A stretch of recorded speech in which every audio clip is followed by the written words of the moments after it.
खबर बताइए दोस्तों। खबर यह है कि जंग की चपेट में कार्गो यानी मालवाहक जहाज भी आ रहे हैं।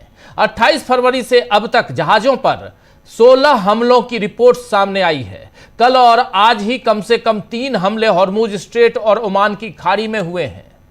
इन सारी वजहों से वैश्विक अर्थव्यवस्था को बड़ी चोट पहुंच रही है और डोनाल्ड ट्रंप तो हमेशा व्यापार के नाम पर ही युद्ध रुकवाने के दावे करते आए हैं। तो अब उनसे सवाल होने लगे हैं कि जंग से दूर रहने वाले देश भला क्यों आर्थिक हमलों का शिकार बन रहे हैं। आप जानते हैं कि दुनिया भर में तेल की कीमतों में तेजी से इजाफा हुआ है और इसके अलावा गैस की भी किल्लत हो रही है। शायद इसी को ध्यान में रखते हुए अब अमेरिका का कहना है कि हम जल्दी ही जंग खत्म कर सकते हैं। तो क्या इसका मतलब अमेरिका हार मानकर पीछे हटेगा या रस्सी जल गई, ऐठन नहीं गई, बल नहीं गया। ये कहें रस्सी जल जाने के बाद अपने बल दिखाती रहेगी, ये देखना पड़ेगा। दूसरी तरफ देश में भी ईरान पर जंग के कारण कोहराम मचा हुआ है। आज तो संसद में, जी हां, संसद का बजट सत्र चल रहा है, आप जानते हैं, और उसी बजट सत्र में राहुल गांधी और हरदीप सिंह पुरी आमने सामने हो गए और इस मौके पर चौका मारते हुए विपक्षी सांसदों ने एप्स्टीन का दोस्त जैसे नारे भी लगा दिए। मोदी सरकार के लिए यह सब जो है एक भयानक सपने की तरह है कि जिस चीज से भागना वो चाहती है वही उसके सामने आकर खड़ी हो जाए। आज यही संसद में हुआ।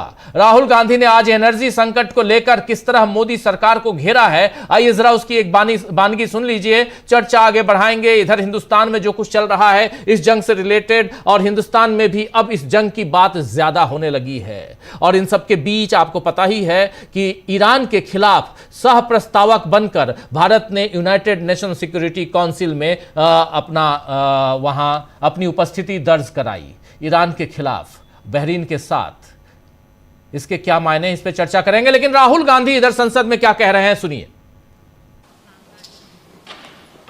The foundation of every single nation is its energy security.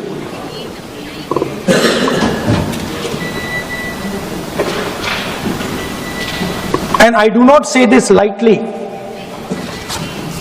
but allowing the United States to decide who we buy oil from, who we buy gas from, whether we can buy oil from Russia or not, whether our relationship with different oil suppliers can be decided by us. This is what has been bartered. And this is a very puzzling fact for me. It has been a very puzzling fact why a nation the size of India would allow any other nation, the president of another nation, to give us permission to buy Russian oil, to decide who our relationships are with. And this has been a puzzle, and I've been trying to figure this puzzle out. तो यहां सुना आपने, राहुल गांधी अंग्रेजी में कह रहे हैं, लेकिन हिंदी में आपके सामने रखता हूं। राहुल गांधी ने कहा है कि मिडिल ईस्ट में जंग छिड़ गई है, अमेरिका, इजराइल और ईरान जंग में हैं। इस जंग के बहुत बड़े नतीजे होंगे। जहां से दुनिया का 20% तेल बहता है, स्ट्रेट ऑफ हॉर्मुज बंद हो गया है, इसका बहुत बुरा असर होगा, खासकर हम पर, क्योंकि हमारे तेल और नेचुरल गैस का एक बहुत बड़ा हिस्सा स्ट्रेट ऑफ हॉर्मुज से आता है। दर्द तो अभी शुरू हुआ है। जी हां, दर्द तो अभी शुरू हुआ है, ये कह रहे हैं राहुल गांधी। रेस्टोरेंट बंद हो रहे हैं, एलपीजी को लेकर बहुत ज्यादा पैनिक है, ये तो बस शुरुआत है, ये कह रहे हैं राहुल गांधी। इस पर पेट्रोलियम मंत्री हरदीप सिंह पुरी ने जवाब दिया कि देश में पैनिक की वजह से डिमांड बढ़ी है, तेल और गैस की कोई कमी नहीं है और भारत लंबे समय के लिए तैयार है। यही बात तो कल नरेंद्र मोदी ने भी कही थी।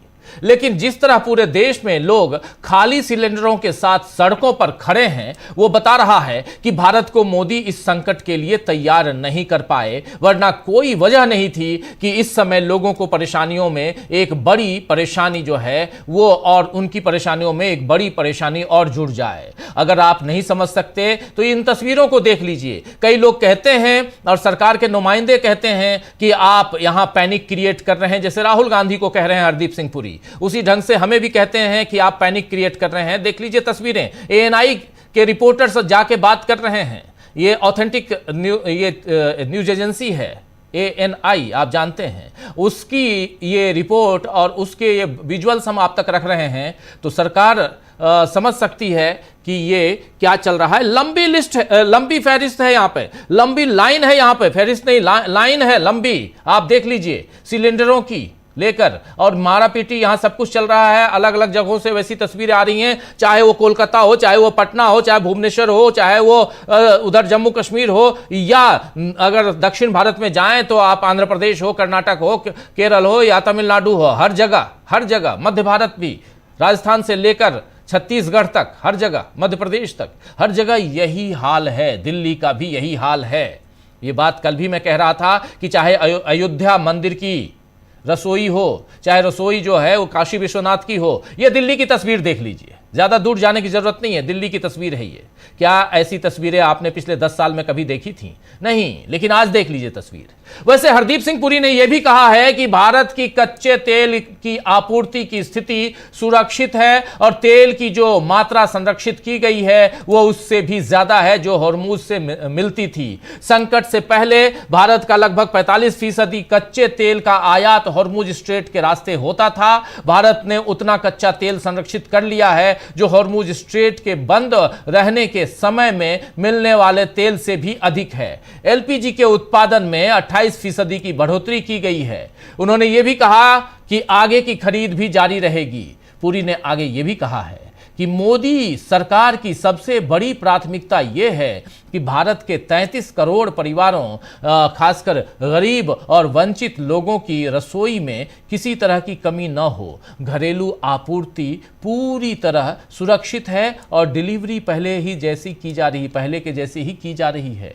ये बातें कितनी सच हैं, हरदीप पुरी साहब को जरा सड़कों पे जाके देखनी चाहिए। इन बातों को, उनकी बातें, ये लाइनें जो दिखाई दे रही थीं दिल्ली से लेकर अलग अलग जगहों की, वो लाइनें इनकी बातों को खारिज करती हैं। कहती हैं कि आप हरदीप सिंह पुरी साहब, आप संसद के अंदर झूठ बोल रहे हैं। ये झूठ शब्द भले संसद के अंदर अमर्यादित हो, ये अस्वीकार्य हो, इसे एक्सपंज कर दिया जाए संसद के अंदर, लेकिन संसद के बाहर यही कहा जाएगा हरदीप पुरी के लिए कि आप झूठ बोल रहे हैं। सच्चाई ये नहीं है, लोग पैनिक में हैं। अब संसद में खड़े होकर केंद्रीय मंत्री ने जो कुछ कहा है, जमीनी हालात वैसे तो दिख नहीं रहे। तो सवाल यही है कि क्या सरकार ने एक बार फिर लोगों को गुमराह किया है, या आप और हम जो आंखों से देख रहे हैं उस पर यकीन न कर सरकार की बात ही हम सुने। ऐसे भी अंधभक्तों की कमी नहीं है, आंखों पर पट्टी बांधकर आप सरकार की बात सुनते रहते हैं। आपको बता दूं कि आज राहुल गांधी ने एक तरफ नरेंद्र मोदी को घेरा है और साथ ही केंद्रीय मंत्री हरदीप सिंह पुरी को घेरते हुए उनकी तरफ इशारा करते हुए कहा है कि मैंने पहेली सुलझा ली है। राहुल गांधी ने कहा है कि मैंने पहेली सुलझा ली है और पहेली समझौते के बारे में है, यानी कॉम्प्रोमाइज के बारे में है। हमारे यहां एक सज्जन बैठे हैं जो पेट्रोलियम मंत्री हैं। उन्होंने खुद कहा है कि वो मिस्टर एप्स्टीन के दोस्त हैं। राहुल के इतना कहते ही संसद में हंगामा होने लगा। स्पीकर ओम बिरला आज मौजूद थे, लंबा चौड़ा उन्होंने भाषण दिया पहले जब वो कुर्सी पे आए, लेकिन उसके बाद जब ये सारे कांड हो रहे थे, सब कुछ हो रहा था, तब राहुल गांधी ने जैसे ही ये कहा कि आप तो पहले ही कह चुके हैं कि आप एप्स्टीन के दोस्त हैं, स्पीकर ओम बिरला ने राहुल गांधी को टोकते हुए कहा कि नहीं, आपने जो नोटिस दिया है उस पर बोलिए, आप प्रतिपक्ष के नेता हैं, उस पर ही बोलिए, इसके अलावा इजाजत नहीं दी जाएगी। जरा सुन लेते हैं, सुनिए जरा। We have a gentleman sitting here who is the oil minister. He himself has said that he is a friend of Mr. Epstein. Sir, I'm talking about oil security, sir. Sir, I'm talking about oil national. I'm talking about economic security, sir. Sir, here I have a document which shows that his daughter has received money from George Soros. Authenticate कर रहे हैं George Soros से कौन कैसे पैसा लिया, तो घूम फिर कर, जी हां घूम फिर कर एप्स्टीन का जिन्न बोतल से बार बार बाहर आ ही रहा है। ट्रंप ने भी इससे बचने के लिए ईरान पर हमला बोल दिया, लेकिन उसमें और ज्यादा अमेरिका को फंसा दिया। इधर भारत में भी यह मुद्दा दबाया जाना नामुमकिन लग रहा है। इस बीच रूसी मीडिया, जी हां आरटी, आप जानते हैं रशिया टुडे ग्रुप, इसने यहां से खबर आई है कि अमेरिकी B-2B जो B-2 बॉम्बर है, उसने ईरान के न्यूक्लियर साइट पर हमले किए हैं। अमेरिकी B-2B यानी B-2 बॉम्बर बस्टर, उसने ईरान के न्यूक्लियर साइट पर हमले किए हैं। वेंटोर लैब ने तालेगन 2 न्यूक्लियर साइट पर की तस्वीर जारी की है, जिसमें बंकर बस्टर बमों से हमले के सटीक इंपैक्ट पॉइंट भी दिखाई दे रहे हैं, जिसके बाद इस जंग के और खतरनाक मोड़ लेने की आशंका बढ़ गई है। इस बीच ईरान ने अमेरिका को बड़ी चेतावनी दी है। ईरानी संसद के अध्यक्ष मोहम्मद खलीबाफ ने कहा है कि फारस की खाड़ी में स्थित ईरानी द्वीपों के खिलाफ अमेरिका की कोई भी आक्रामकता ईरान को संयम छोड़ने के लिए मजबूर कर सकती है। ईरान को संयम छोड़ने के लिए मजबूर का मतलब आप समझते हैं दोस्तों? इसका मतलब है कि ईरान और तगड़ा वार करेगा। अगर अमेरिका आक्रामक होगा तो ईरान अपने संयम को यहां बरकरार नहीं रखेगा, उसे वो छोड़कर आगे बढ़ेगा। तो ईरान ज्यादा आक्रामक होने की संभावनाओं पर विचार कर रहा है और उधर अमेरिका युद्ध खत्म करने के रास्ते तलाश रहा है। इस बीच भारत किस तरह सामने आए संकट से खुद को संभालेगा, इन तमाम मसलों पे यहां ट्रायंगल देखिए, अमेरिका है, ईरान है और इंडिया है। इस ट्रायंगल में कौन पिस रहा है? तीनों जगहों की जनता पिस रही है। और जिम्मेदार कौन है? चलिए चर्चा करते हैं।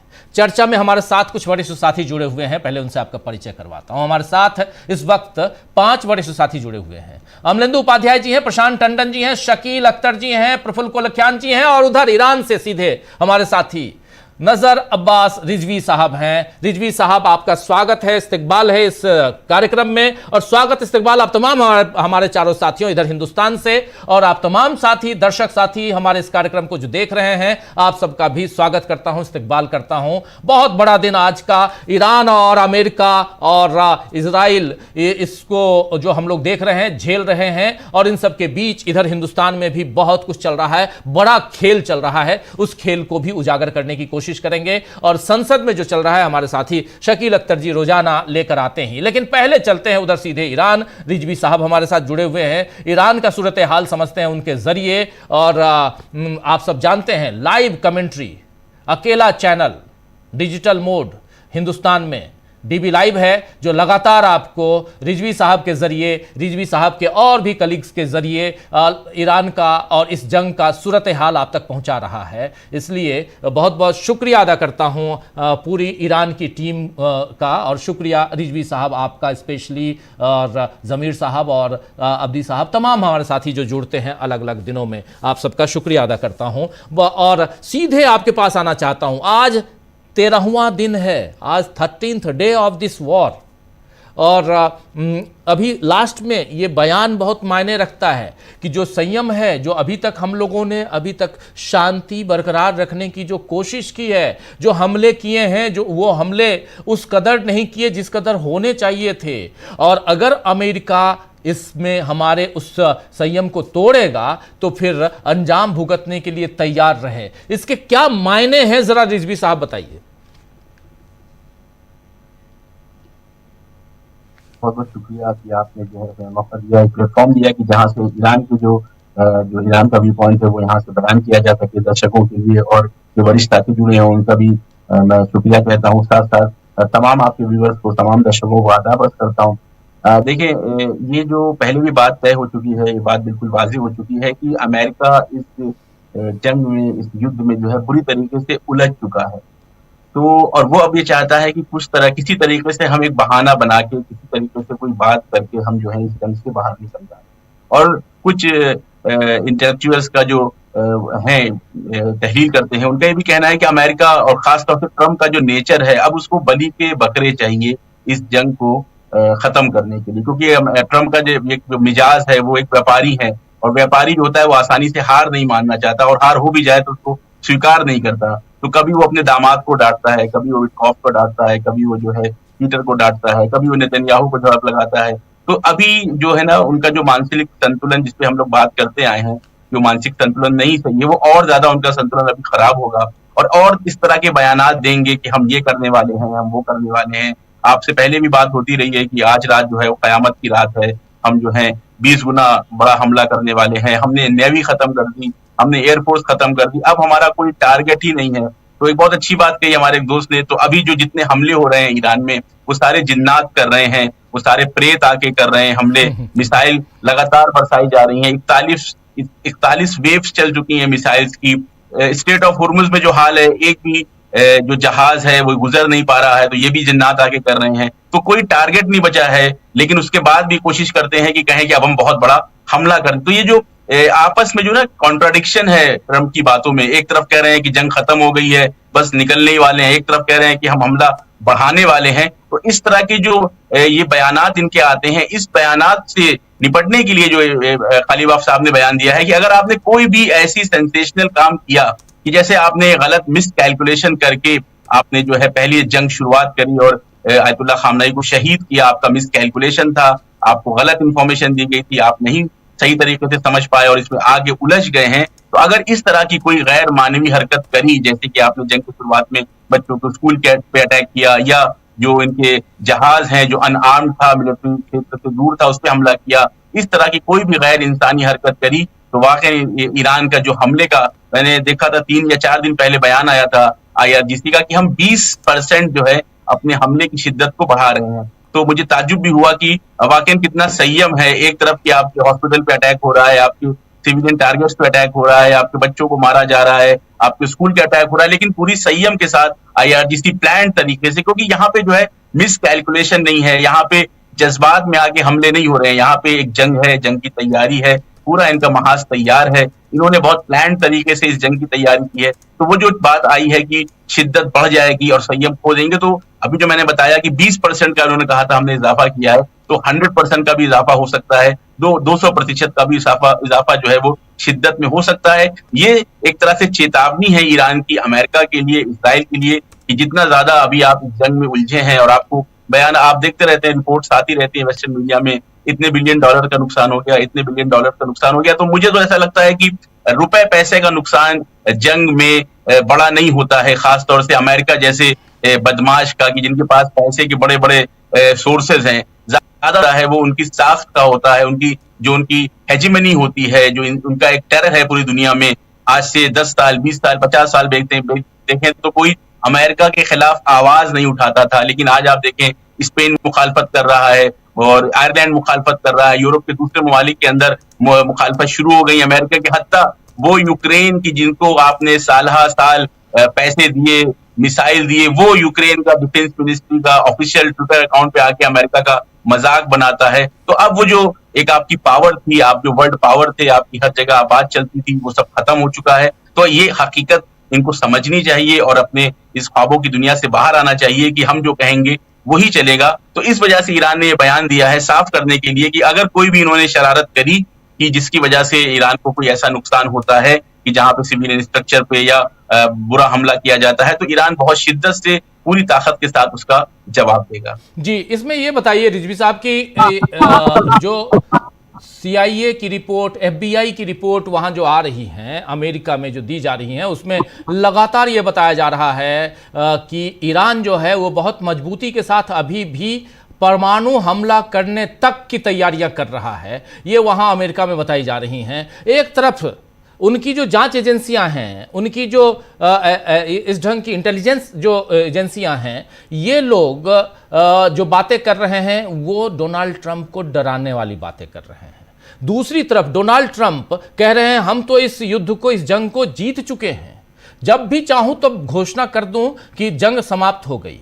और तीसरी तरफ ईरान जो बार बार कह रहा है, अभी राष्ट्रपति पेजेश्कियान की बात कर लें, अब्बास अरागची की बात कर लें, या और लोगों की बात कर रहे हैं, चाहे IRGC की बात कर लें जिसमें आप 39वीं लहर की बात कर रहे थे, या 40वीं लहर हो, जो भी है, इन सब की बात करें, तैयारियां अंदर खाने पूरी, तो इसको कैसे देखा जाए? ईरान के हिसाब से, लिहाज से, अमेरिका के लिहाज से कैसे देखा जाए? क्योंकि अमेरिका में इन सब में सब कुछ कॉमन है। राष्ट्रपति डोनाल्ड ट्रंप लगातार कह रहे हैं कि हम पहले दिन जीत गए थे, और वो साफ समझ में आ रहा है, अगर जीत गए थे तो 13 दिन से कर क्या रहे हैं? घोषणा कर देते एक तरफा, आप नहीं करते, आप हमला नहीं बोलते, ईरान चुप बैठ जाता, यही कर सकते थे। और ज्यादा से ज्यादा शेल्टर लेने के लिए यूनाइटेड नेशन चले जाते, वहां पे जाके आप वीटो का इस्तेमाल करते, कुछ और करते। आपने ये सब तो किया नहीं, क्योंकि और भी तरीके हैं शांति के, ये हम लोगों ने सेकेंड वर्ल्ड वॉर के बाद से देखा है। तो यहां लेकिन इन दोनों के बीच एक जो ट्रायंगल तीसरा नजर आ रहा है, वो तीसरा ट्रायंगल है वहां की FBI और CIA की रिपोर्ट। इस रिपोर्ट को लेकर इधर क्या चर्चा है ईरान में, जरा ये बताइए। इसके बाद एक और सवाल बहुत अहम है जिस पे आऊंगा, जिसमें नए आपके जो सुप्रीम लीडर ईरान के हैं उनका बयान जो है आया है, अब शायद आज बयान आया है, उस पर भी आप अपनी बात रखिएगा। लेकिन पहले हम अमेरिका चलते हैं, अमेरिका की बात करते हैं। पहली बात तो ये कि ईरान और ईरानी जो पूरा निजाम है, ईरान की आवाम है, वो अमेरिका की रिपोर्ट्स को सिर्फ मसलन सीरियस लेती नहीं है इतना, और ना उसके हिसाब से प्लानिंग करती है। मैं एक चीज को हाईलाइट पहले करना चाहूंगा राजीव जी। देखिए, आप यहाँ पे ईरान में एक 5वीं क्लास के बच्चे का इंटरव्यू आए और करें और कहें कि जंग को लेके तुम्हारा क्या नजरिया है, और फिर आप बात करें कालीबाफ साहब की, आप बात करें पेजेश्कियान साहब की, आप बात करें IRGC के किसी कमांडर की, आप बात करें एक आम पुलिस वाले की, ना तो आपको सबकी बातों में एक जैसी ही बात समझ में आएगी कि भाई एक 5वीं क्लास का बच्चे से लेके प्रेसिडेंट लेवल तक सब एकजुट हैं, एक मत है, एक नजरिया है जंग को लेके। अब आप आइए यूएस में प्रेसिडेंट कुछ और कह रहा है, फॉरेन मिनिस्टर कुछ और कह रहा है, डिफेंस मिनिस्टर कुछ और कह रहा है, FBI कुछ और कह रही है, CIA कुछ और कह रही है, जनता कुछ और चाह रही है, और मीडिया कुछ और कह रहा है। वाइस प्रेसिडेंट भी कुछ और कह रहा है, उनका वाइस प्रेसिडेंट भी कुछ और कह रहा है। हर आदमी की अपनी 1.5 ईंट की एक मस्जिद है, और वहां से खड़ा होकर वो आवाज लगा रहा है। तो मेरा कहने का मतलब ये है कि जंग जो है ना, एक होती है मिलिट्री जंग और एक होती है साइकोलॉजिकल जंग। तो ये ओपिनियन आप दुनिया में एक आम आदमी से पूछिए जिसकी अक्ल काम कर रही हो और वो बहुत ही बेसिक कॉमन सेंस रखता हो, तो उससे पूछें कि भाई इस जंग में, अमेरिका और ईरान की जंग में क्या मामला चल रहा है, तो समझ में आ जाएगा कि अमेरिका पूरी तरह से जो है इस वक्त हताश है, मुख्तलिफ बयानात दे रहा है। अब FBI कह रहे हैं, CIA कह रहे हैं कि न्यूक्लियर अटैक करना चाहता है। यहाँ पे पूरी तरह से वाजे है, आयतुल्लाह खामनेई का फतवा था, लास्ट मोमेंट तक उनका ये कहना था कि कोई भी ऐसा हथियार नहीं यूज किया जाएगा जिससे नॉन मिलिट्री लोगों की, सिविलियंस की जिंदगी को। आपको मैं बताऊं, यहाँ पे मिसाइल जब बनाई जाती हैं, आयतुल्लाह खामनेई के पास मैंने रिपोर्ट्स देखी हैं, जो बड़े बड़े सरदार होते थे, कमांडर्स होते थे IRGC के, वो जाते थे कि हमने एक मिसाइल बना ली है शुरुआत में, तो वो कहते थे कि अच्छा बताओ कितना प्रिसिशन है इस मिसाइल का, तो वो कहते थे कि 100 मीटर के दायरे में ये हमला करेगी। तो कहते, आयतुल्लाह खामनेई के बयान है, रिकॉर्डर है, कि वो कहते थे कि नहीं, अभी इन मिसाइल्स को यूज करने का हक नहीं है, क्योंकि 100 मीटर का अगर आपका प्रिसिशन में गड़बड़ी है तो मासूम जिंदगियों को खतरा हो सकता है। तो उनका ये कहना है कि ये रिपोर्ट ये है कि जब तक to the point precision missiles हमने नहीं बना ली, तब तक उन्होंने इजाजत नहीं दी है इन मिसाइल्स को यूज करने की। तो इंसानी जिंदगियों को, मासूम जिंदगियों की अहमियत को देखते हुए आयतुल्लाह खामनेई इतने हसास थे, इतने सेंसिटिव थे कि मिसाइल्स में इजाजत नहीं दे रहे थे। तो वो न्यूक्लियर वेपन की तो दूर की बात है, पूरा क्लियर स्टैंड है ईरान का। मसला ये है कि ईरान बार बार कह रहा है कि न्यूक्लियर वेपन नहीं बनाना है, न्यूक्लियर वेपन नहीं बनाना है, वो चिल्ला रहा है 20 साल से, 10 साल से, और ये भी कह रहा है कि अगर हम बनाना चाहते हो तो शायद बना लेते, लेकिन क्योंकि हम रिलीजियस तौर से, हम धार्मिक तौर से बाध्य हैं, हमारा फतवा है सबसे सर्वोच्च जो धार्मिक हमारे लीडर हैं उनका, कि हम नहीं बना सकते। तो एक तरफ ये स्टैंड है कि न्यूक्लियर वेपन की कोई बात नहीं, दूसरी तरफ से ये अपनी पब्लिक को उलझाने के लिए, पब्लिक का ओपिनियन गोलमोल करने के लिए कि हम किसी तरीके से इस जंग को आगे बढ़ाएं, खींचें, उलझाए रखें, तो ये रिपोर्ट्स आती हैं FBI की कि न्यूक्लियर अटैक करने वाला है, ये सारी चीजें, तो ये सारी बेबुनियाद है। मैं आपको एक मिसाल देता हूँ राजीव जी, आपने सुबह देखा होगा, मैं सुबह उठा तो मैंने देखा कि व्हाट्सएप पे किसी ग्रुप पे मैसेज आया कि रॉयटर्स ने कहा है ईरानी सूत्रों के माध्यम से कि हिंदुस्तान की जो शिप्स हैं वो निकल रही हैं।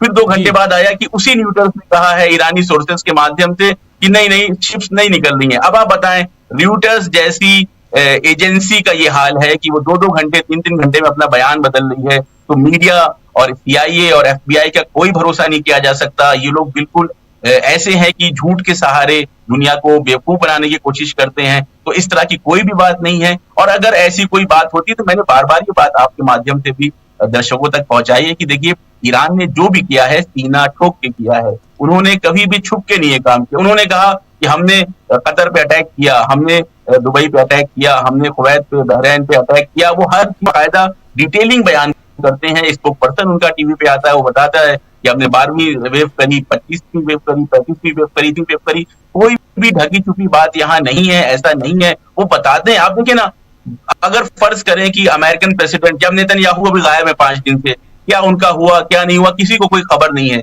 लेकिन यहाँ ईरान के अंदर सुप्रीम लीडर की शहादत की खबर 24 घंटे के अंदर पब्लिक को दे दी गई। तो पब्लिक को भी इसीलिए अपने निजाम के ऊपर भरोसा रहता है कि निजाम हमें कोई बेवकूफ नहीं बना रहा, निजाम हमें जो है वो पागल नहीं बना रहा है, निजाम हमको बिल्कुल क्लैरिटी के साथ सारी खबरें दे रहा है। इसीलिए मैंने कहा, आप 5वीं क्लास के बच्चे से लेके प्रेसिडेंट तक के लेवल के बंदे का अगर आप इंटरव्यू लेंगे तो उनकी बातों में बिल्कुल एक बयान, एक तरह की बात करेंगे, उलझी गोलमोल बातें नहीं करेंगे। लेकिन क्योंकि अब ये जो बात है कि हम जंग पहले दिन जीत गए हैं, तो भाई अगर तुम आप पहले दिन जीत गए हो तो आप और आपके साथी वो किसी मसलन अच्छे से रिसोर्ट में जाके पार्टी कर रहे होते। इस वक्त आपके साथी नेतन्याहू पूरी दुनिया से गायब हैं, जिंदा नहीं है, घायल हैं, जख्मी हैं, हॉस्पिटल में हैं, चांद पे हैं, मार्स पे हैं, नहीं पता। तो ये समझ में आता है कि अगर आप जीत गए थे तो आपको इस वक्त जो है पब्लिक प्लेस में होना चाहिए, आपको इंटरव्यूज देना चाहिए, आपको जीत का जश्न मनाना चाहिए। तो ये सारी बात, वही मेरी बात पलटने की वहीं पे कि मानसिक संतुलन जो है वो ट्रम्प साहब का नहीं सही है। और उम्मीद करता हूं कि जल्द ही अमेरिका की आवाम जो है, जैसे कि मुख्तलिफ मुल्कों में होता है, अमेरिका की आवाम उठेगी और कहेगी कि भाई कम से कम हमारा रिप्रेजेंटेटिव ऐसा जो है वो शख्स नहीं होना चाहिए कि जो सही से बयानात भी ना दे सके, सुबह कुछ और कहे, शाम को कुछ और कहे। तो ये मैं आपके दर्शकों के, आपके चैनल के माध्यम से एक अपील करूंगा अमेरिका के जो लोग हैं, जिनका जमीर जिंदा है, जिनकी अक्लें काम कर रही हैं, कि भाई अपने मुल्क को संभाल लो। नेशनल सिक्योरिटी का मसला ईरान मध्य एशिया में नहीं है, तुम्हारी नेशनल सिक्योरिटी का सबसे बड़ा मसला वाशिंगटन डीसी व्हाइट हाउस में बैठा हुआ है, कि जिसने तुम्हारे लिए अब तुम्हारी जिंदगियों को मुश्किल कर रखा है। जी बिल्कुल। अब जरा ये बताइए, नए सुप्रीम लीडर उनका क्या अभी देश के नाम कोई संबोधन, कोई बयान, कुछ और आया है क्या? और दूसरी चीज़ कि इनकी नियुक्ति के बाद, अपॉइंटमेंट के बाद फिर, क्योंकि इजराइल ने भी कहा था कि आप अगर किसी को ऐसे अपॉइंट करेंगे, लेकर आएंगे तो हम मार डालेंगे, और अमेरिका ने तो साफ कह दिया था कि वहाँ नया सुप्रीम लीडर हमारे कहने से होगा। ये सब कुछ हुआ नहीं। क्या कुछ चल रहा है, इस पर कोई प्रतिक्रिया है?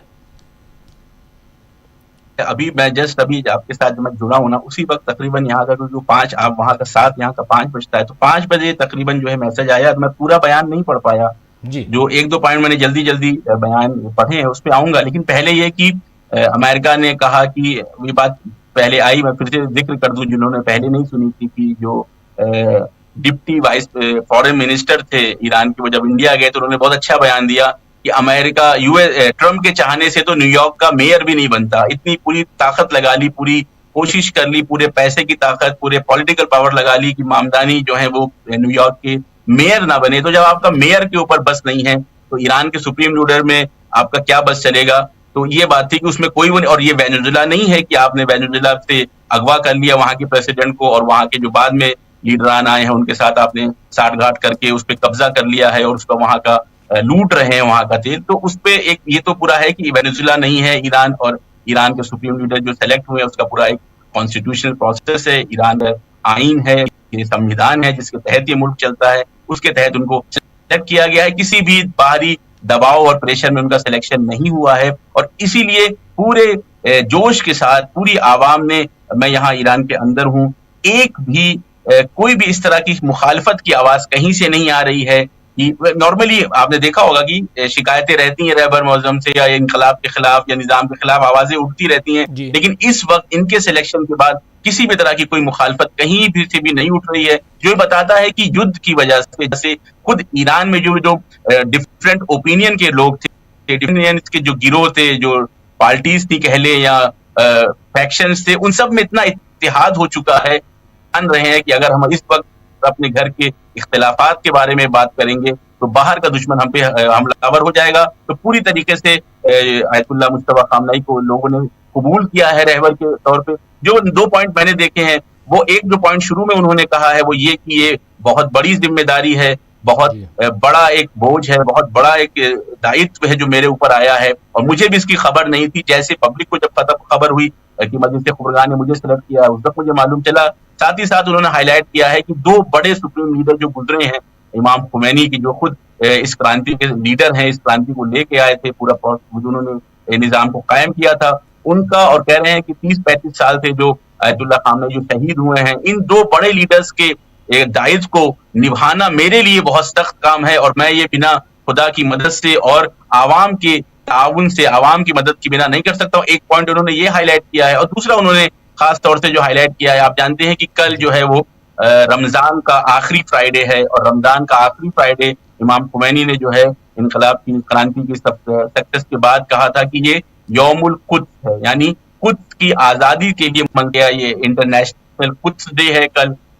उस तौर से उन्होंने हाईलाइट किया है कि पूरी दुनिया के मुसलमान यौमुल कुद्स के दिन आवाज उठाएं कुद्स के लिए, और खास तौर से तूफान अक्सा के अक्टूबर के बाद से यौमुल कुद्स की अहमियत पूरी दुनिया में बहुत ज्यादा बढ़ गई है। तो कल आप देखेंगे पूरी दुनिया में, खास तौर से ईरान में, या ईरान, यमन, लेबनान, जितने भी इस मंतके में ऐसे मुल्क है कि जहां इंसाफ की आवाज उठती है, वहां पे बड़ी बड़ी रैलियां, लाखों की तादाद में लोग रोड पे रहेंगे। मुख्तलिफ और भी शहर दुनिया के मुल्कों में जो है यौमुल कुद्स की रैली रहेगी। तो खास उन्होंने जो है तवज्जो दिलाई है, मुसलमानों से अपील की है कि यौमुल कुद्स यानी इंटरनेशनल कुद्स के दिन जो है सब लोग जो है सड़कों पे उतरे, और कुद्स की और फिलिस्तीन की आजादी की मांग को दोबारा एक बार एक इत्तेहाद के साथ और यूनिटी के साथ फिर से दुनिया को बताएं। और ये 2 पॉइंट मैंने फिलहाल देखे हैं, जो बयान आया है वो काफी लंबा है, इसके अलावा और भी अगर पॉइंट होंगे वो आगे हम आपके साथ।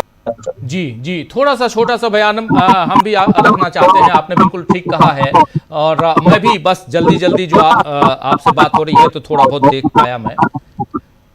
कह रहे हैं यहाँ पर आयतुल्लाह सैयद मुज्तबा खामनई कि हम ईरान के शहीदों, विशेषकर मिनाब के शहीदों के खून का बदला लेने में कोई कसर नहीं छोड़ेंगे। ये कहना है मुज्तबा खामनई का। हम ईरान के शहीदों, विशेषकर मिनाब के शहीदों, जो बच्चियाँ 168 बच्चियाँ और टोटल, ये देखिए, हम ईरान के शहीदों, विशेषकर मिनाब के शहीदों के खून का बदला लेने में कोई कसर नहीं छोड़ेंगे। इस्लामी क्रांति के नेता ने इस बात पर जोर दिया, यानी यहाँ मुज्तबा की बात हो रही, मुज्तबा खामनई की, कि अंतर्राष्ट्रीय कुद्स दिवस के जुलूसों के दौरान सभी को प्रभावी उपस्थिति दिखानी चाहिए, विशेषकर ऐसी उपस्थिति जो दुश्मन को विफल कर दे। ये कह रहे हैं कि यानी यहाँ आप आइए और जमकर इसमें पार्टिसिपेट कीजिए, भाग लीजिए। इसके अलावा इन्होंने एक बात और कही है, वो हॉर्मुज को लेकर कही है, जो अभी आप बता भी रहे थे।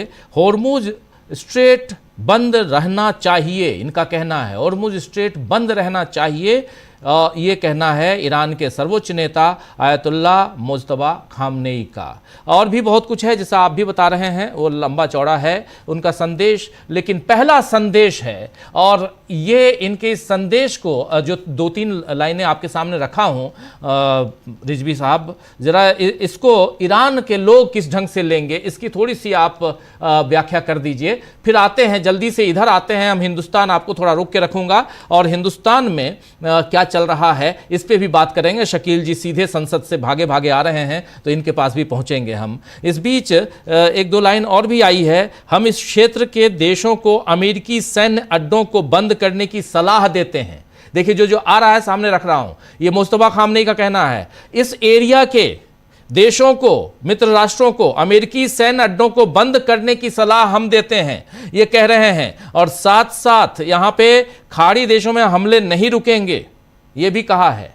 अगर आप इसको बंद कर दीजिए बेहतर है, नहीं तो हमले नहीं करेंगे। दुश्मन के ठिकानों का उद्देश्य उनके देशों पर नियंत्रण करना है। हम पड़ोसी देशों के साथ मित्रता में विश्वास करते हैं, लेकिन हम उनमें स्थित अमेरिकी ठिकानों को निशाना बनाना जारी रखने के लिए विवश हैं, क्योंकि इन्हीं ठिकानों से हम पर हमले किए गए हैं, ये कहना है। और ये लंबा, अभी थोड़ा थोड़ा आ रहा है, बीच बीच में आप भी देखते रहेंगे, रिजवी साहब आप भी बताएंगे, लेकिन इसके क्या मायने निकाले जाएं? क्या जो ये 5वीं क्लास के बच्चे से लेकर राष्ट्रपति पेजिशकियान तक जो हम बात कर रहे थे, सर्वोच्च नेता तक, उसी दिशा में हम देखें? मैंने वही बात अभी जो कही इत्तेफाक से ऐसा वही बात मैंने कहा पेजिशकियान साहब तक। अब आप ऊपर चले जाएं तो 5वीं क्लास का बच्चा हो चाहे वो सुप्रीम लीडर हो, सब एक जैसी बात कर रहे हैं, एक मत होके एक बात कर रहे हैं कि हमें जो है इंतकाम लेना है, हमें रहबर शहीद का इंतकाम लेना है, हमें उन बच्चियों का इंतकाम लेना है, हम होर्मुज को बंद करके रखेंगे, हम खाड़ी देशों से मित्रता रखते हैं, लेकिन उनको हम ये नसीहत करना चाहते हैं कि अगर आप ये मित्रता का हक अदा करना चाहते हैं तो यूएस को बाहर निकालें और ये अटैक्स जारी रहेंगे। आप अब इस सिनेरियो को समझे राजीव जी कि एक मुल्क है कि जहां पे अटैक हुआ था और उसके बुजुर्ग नेता को जो है, जो उसके एक शफीक बाप की तरह जो नेता था, एक बाप की तरह वाकई वो अपने पूरे मुल्क के बच्चों को तरबियत करता था। मैंने बहुत नजदीक से देखा है, उनके बयानात को देखा है, उनकी मोहब्बतों को देखा है, जो वो ईरानी आवाम के साथ और पूरी दुनिया के अमन पसंद लोगों के साथ करते थे। मैंने उनके बयानात रेगुलर में पढ़ता रहता था और मैं फिर दावत दूंगा आपको भी और अपने दर्शकों को भी कि जरूर उनके बयानात को पढ़ें और देखें।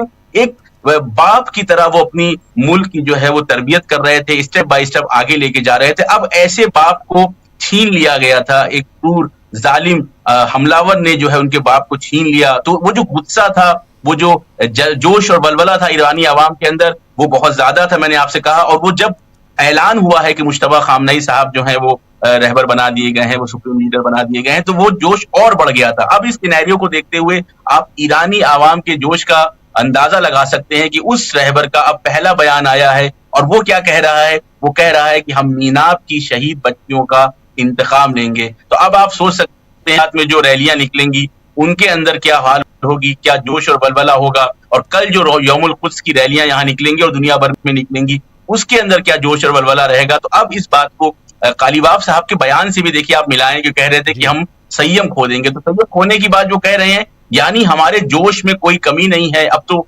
हमारे सुप्रीम लीडर का बयान भी आ गया है और वो भी ऐसा नहीं आया है खुदा खास्ता कि वो कह रहे हो कि भाई चलिए जंग बहुत हो गई है, बहुत नुकसान हो गया है, बहुत लोग मार दिए गए हैं, थोड़ा सा हल्का कर देते हैं मामला। नहीं, वो भी उसी खत पे चल रहे हैं, वो भी उसी लाइन पे जा रहे हैं, क्योंकि ऊपर से नीचे तक सब एक मत है, एक तरह का आइडियोलॉजी है, एक तरह की बात है कि हम पे हमला किया है, हमारे घर में घुस के आपने हमारे बुजुर्ग को शहीद किया है। तो जब तक हम अपने जो टारगेट्स हैं, हमारे जो अहदाफ है, उनको पूरा नहीं कर लेंगे, कि जिसमें सबसे पहला, मैं कह रहा हूं बार बार, सबसे पहला हदफ ये है कि इस पूरे मंतके से, इस पूरे रीजन से, पश्चिमी एशिया से अमेरिका के नजिस वजूद को जो है वो खत्म किया जाए, यहां से अमेरिकन बेसिस खत्म हो, तभी सही मानों में इस पूरे खित्ते के अंदर। और फिर उसका जब यहाँ शांति रहती है तो 15 दिन पहले तक पूरी दुनिया में शांति थी। जब यहाँ पे अशांति फैलती है, यहाँ पे होर्मुज बंद किया जाता है, तेल की सप्लाई बंद होती है, गैस की सप्लाई बंद होती है, तो फिर इंडिया में बेंगलोर, बंबई, दिल्ली, लखनऊ, मुख्तलिफ जगह पे उसका असर दिखाई पड़ता है। तो ये क्योंकि एक ऐसा नुक्ता है दुनिया का कि यहाँ पे अगर शांति रहेगी तो दुनिया में शांति रहेगी, यहाँ पे अगर अशांति फैलेगी अमेरिका की वजह से तो पूरी दुनिया में अशांति फैलेगी। तो उसी खत पे जो है, उसी लाइन पे जो है वो ये बयान है। और इंशाल्लाह आप कल देखेंगे कि यौमुल कुद्स की रैलियों में किस जोश के साथ न सिर्फ ईरानी आवाम बल्कि पूरी दुनिया में जो मुसलमान हैं और जितने अमन पसंद लोग हैं, कि जो फिलिस्तीन की आजादी को चाहते हैं, वो चाहते हैं कि फिलिस्तीन को उसका हक दिया जाए, उसके जो छीन लिया गया है उसकी सरजमीन उसको वापस किया जाए। तो कल की यौमुल कुद्स की जो कुद्स डे की जो रैली है, उसमें भी बहुत जोश और बलबले के साथ दुनिया भर के लोग जो है वो शिरकत करेंगे। जी बिल्कुल बिल्कुल। यहाँ पे इन्होंने ये भी कहा है कि हमने देखा है कि कैसे बहादुर और निष्ठावान यमन ने गजा के उत्पीड़ित लोगों की रक्षा नहीं छोड़ी, आप और कैसे बलिदान देने वाले हिजबुल्लाह ने सभी बाधाओं के बावजूद इस्लामी गणराज्य का समर्थन किया, और इसी प्रकार इराकी प्रतिरोध भी साहसपूर्वक इस मार्ग पर आगे बढ़ा है। और उसके बाद कहते हैं कि जनता की इच्छा है कि प्रभावी और निवारक रक्षा जारी रखी जाए। हॉर्मुज स्ट्रेट को बंद करने की रणनीति का उपयोग जारी रखना भी आवश्यक है। ऐसे में अन्य मोर्चों को खोलने पर अध्ययन किए जा रहे हैं जहां दुश्मन अनुभवहीन है और बुरी तरह कमजोर हो जाएगा और युद्ध की स्थिति जारी रहने और हितों की जरूरत होने पर इसे सक्रिय किया जाएगा। और फिर कह रहे हैं कि यहां पर कि हम अलग अलग ढंग से इन तमाम चीजों को देख रहे हैं। ये सारी बातें कह रहे हैं यहां पर नए सुप्रीम लीडर ईरान के और जोश भरने की कोशिश। चलिए, ये पहला बयान आया है और बहुत महत्वपूर्ण है। कितना जोश भर सकता है उनकी बातों से साफ दिखाई दे रहा है। वो अपने जो पड़ोसी देश हैं उनका भी आह्वान कर रहे हैं और उसके अलावा वो साफ साफ हॉर्मुज को लेकर भी क्लियर स्टैंड है। अगर टॉप लीडर का स्टैंड क्लियर हो तो फिर वहां कोई दिक्कत नहीं आती है, यह कहा जाता है। क्या हमारे यहां के टॉप लीडर का स्टैंड क्लियर है? शकील जी, जरा इधर आना चाहता हूं। रिजवी साहब, थोड़ा सा आपको मैं रोकना चाहूंगा, थोड़ा सा आप समय दीजिएगा। शकील जी के पास आता हूं। शकील अख्तर जी लगातार संसद में हैं और संसद में राहुल गांधी वर्सेस सीधा आमने सामने हमारे पेट्रोलियम मिनिस्टर के साथ हो गया। और लेकिन कितने क्लियर हैं? उधर नए सुप्रीम लीडर की क्लैरिटी साफ दिखाई दे रही है। हमारे यहां के लीडरान की कितनी क्लैरिटी है, जरा ये बताइए। राजीव जी, आज भी प्रधानमंत्री नहीं आए। सब लोग इंतजार करते रहे, खास तौर से राहुल गांधी, क्योंकि राहुल गांधी को आज बोलना था। गैस की समस्या, तेल की समस्या और भारत में जो एनर्जी सिक्योरिटी का मुद्दा उठा रहे हैं वो उस पर वो बोले भी।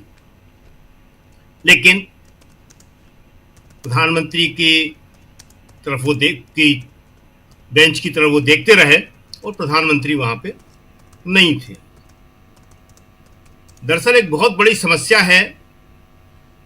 प्रधानमंत्री जी को जो खबरें दी जा रही हैं वो उनका बहुत बड़ा नुकसान करने वाली हैं।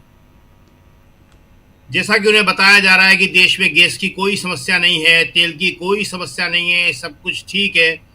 और उनके मंत्री हरदीप पुरी ने भी आज लोकसभा में यही बोला। और राहुल गांधी यही बताना चाह रहे थे कि देश की समस्या क्या है, लोगों की समस्या क्या है, और प्रधानमंत्री जी अगर सुन लें तो शायद उसका हल भी कर दें, उस रास्ते पे चल भी पड़े। लेकिन राहुल को सुना ही नहीं गया। राहुल ने जैसे ही एप्स्टीन का नाम लिया, और नाम क्यों लिया उन्हें कोई जरूरत नहीं थी। वो सिर्फ ये बता रहे थे कि भारत ने जो कंप्रोमाइज किया है, प्रधानमंत्री ने जो कंप्रोमाइज किया है, जिस तरह अमेरिका ने कहा कि मुझसे पूछ के आप तेल लोगे और मैं आपको परमिट कर रहा हूं 30 दिन के लिए, राहुल यही बता रहे थे कि भारत को दूसरे देश की परमिशन की क्या जरूरत है। तो उन्होंने कहा कि इसलिए जरूरत है क्योंकि मंत्री जी की बेटी ने जॉर्ज सोरेस से पैसे लिए हैं। उन्होंने कागज दिखाया। आप देखिए कि जिस जॉर्ज सोरेस का नाम लेकर लगातार राहुल गांधी को, कांग्रेस को घेरा जाता था, उसने पैसे किसको दिए हैं? कागज राहुल गांधी के पास थे और राहुल गांधी ने वो कागज दिखाए। लेकिन उन्हें वो कागज नहीं दिखाने दिया गया, उन्हें आगे बोलने नहीं दिया गया। राहुल ने यही कहा कि मंत्री जी खुद स्वीकार कर चुके हैं कि उनके दोस्त रहे एप्स्टीन। लेकिन उसके आगे न सत्ता पक्ष ने, न स्पीकर ने वो हाथ में कागज देखिए, बोलने ही नहीं दिया। अगर राहुल की बात सरकार सुन ले, खासतौर से प्रधानमंत्री सुन ले, तो शायद उनका नुकसान कम हो जाएगा, जो नुकसान होने वाला है। सड़कों पे, बाजारों में क्या हालत है, हमें नहीं लगता कि प्रधानमंत्री को मालूम है। जो जांच एजेंसियां और दूसरी एजेंसियां विपक्ष के नेताओं की जानकारी लेने के लिए लगा रखी हैं, उन्हें सिर्फ आज शाम भर को ही मोदी जी जरा बाजार में और सड़कों पे पहुंचा दें तो उन्हें सारी स्थिति मालूम पड़ जाएगी।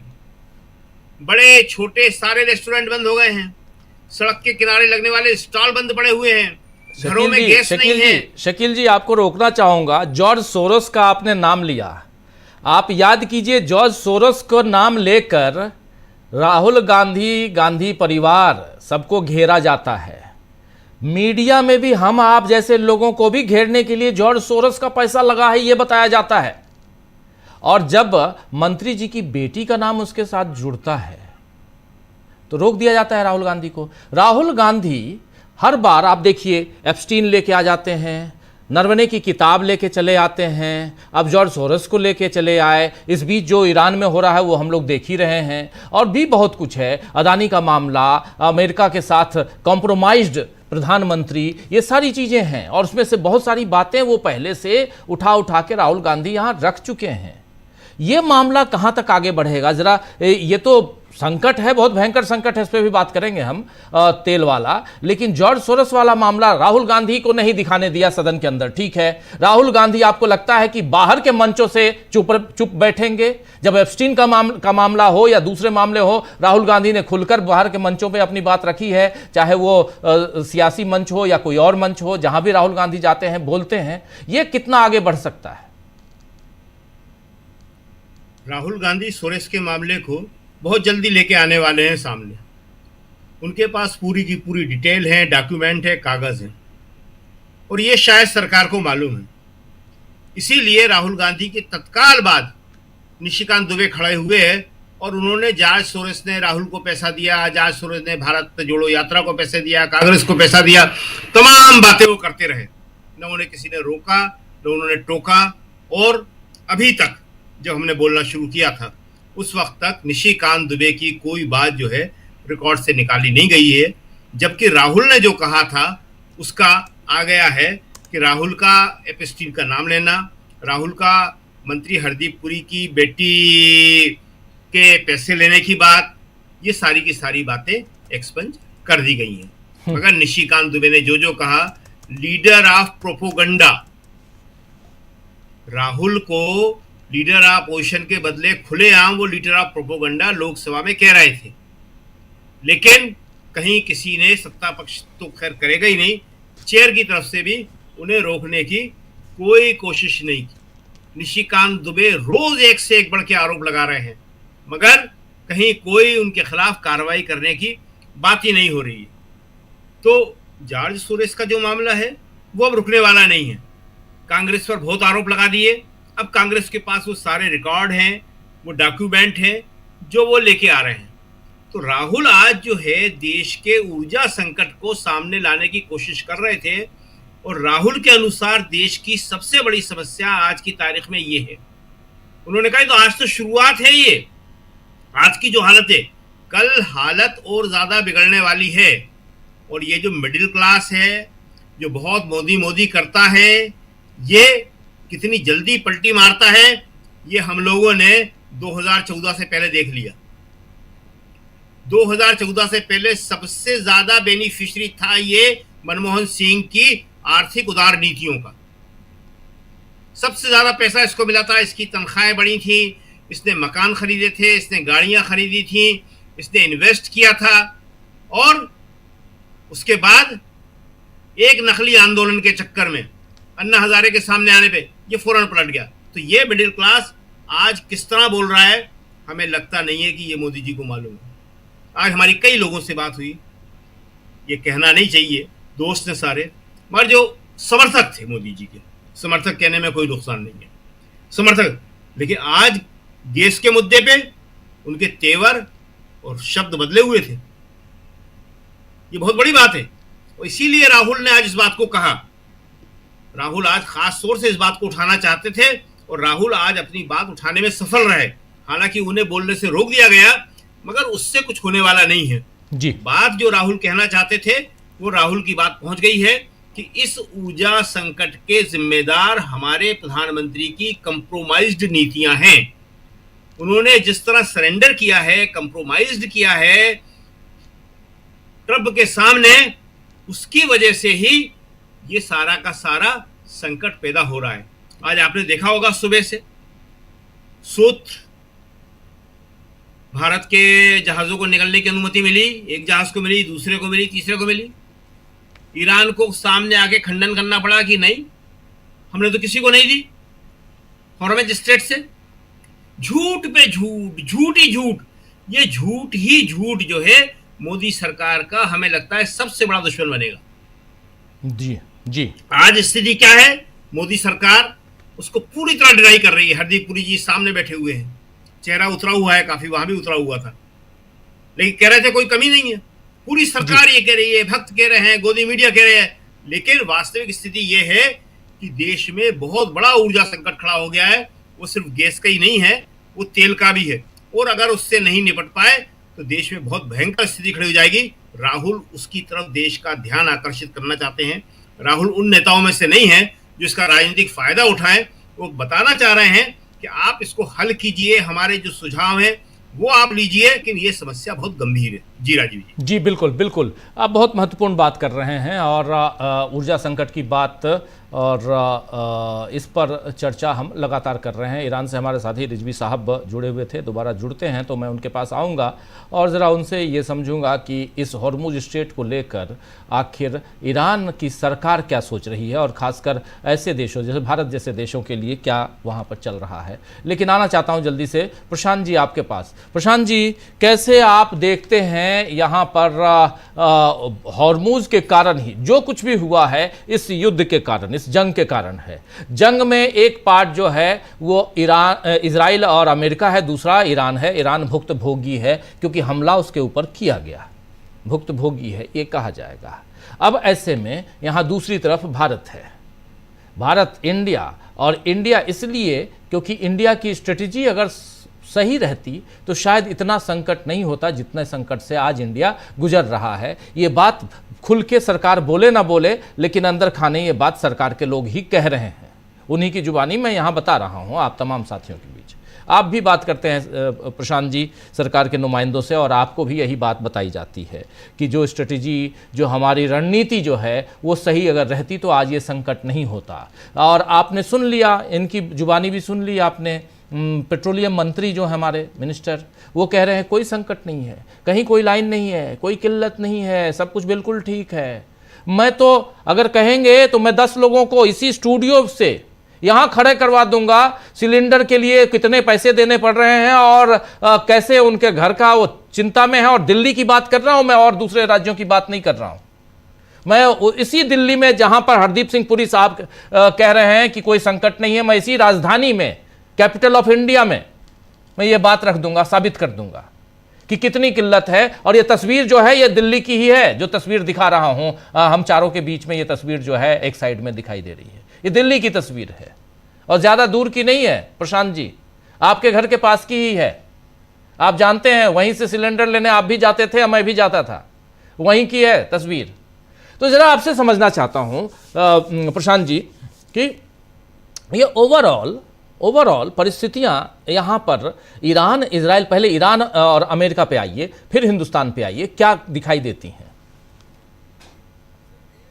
हरदीप पुरी बोलूंगा, उसके बाद मैं जो मुस्तफा खमनई का पहला एड्रेस टू द नेशन है और एड्रेस टू द वर्ल्ड है, उसमें क्या संदेश निकल रहा है उस पर बात करें। जी जी बिल्कुल, वो बहुत इंपॉर्टेंट है, वो दिशा तय करेगा युद्ध की।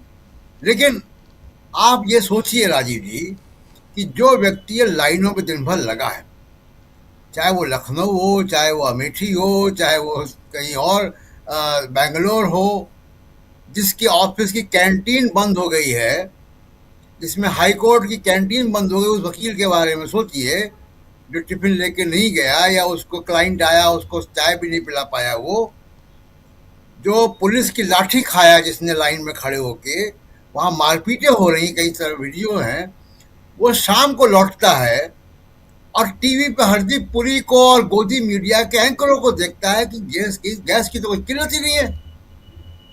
तो उसके दिमाग में क्या बात आएगी कि कौन सच है? उसने लाठी खाई है गैस के लिए और खाली हाथ लौटा है, खाली सिलेंडर लेके वापस लौटा है, वो सच है कि हरदीप पुरी जो कह रहे हैं वो सच है?